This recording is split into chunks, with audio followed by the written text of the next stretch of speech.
दोस्तों, दिल्ली के होटल में पावर स्टार पवन सिंह सोनू सूद जब मिले, बात किए आपस में, उनके बीच बहुत सारी बातें हुई होगी।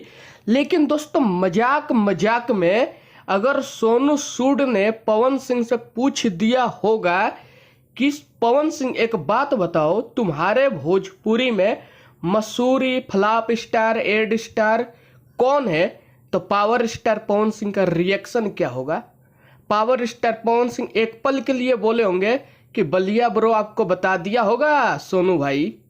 लेकिन दोस्तों, मैं आप लोगों को बताता हूं, पवन सिंह ने यही जवाब दिया होगा सोनू सूद को कि भोजपुरी में मसूरी वो है जिसका गाना बहुत ज़्यादा फ्लॉप होता है, जिसके गाने में क्वालिटी नहीं होती है।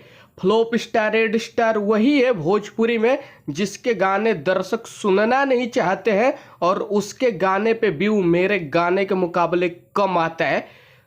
सोनू सूद खुश हो गए होंगे और सोनू सूद एक ही बात बोले होंगे पवन सिंह से कि पवन भाई, मैं मिल तो रहा आपसे पहली बार, लेकिन आपका लॉलीपॉप गाना मैं रोज सुनता हूँ, 10 बार सुनता हूँ और डांस करता हूँ। और जब पवन सिंह को पता चला होगा कि सोनू सूद मेरे लॉलीपॉप गाने पे डांस करते हैं, तो दोस्तों पवन सिंह बहुत ज़्यादा खुश हो गए होंगे। दोस्तों, अगर आप पवन सिंह के फैन हो तो लाल वाले बटन को दबा के चैनल को सब्सक्राइब कर दो, वीडियो को शेयर कर दो ताकि पवन सिंह के सारे फैन तक चली जाए। लाइक भी कर देना।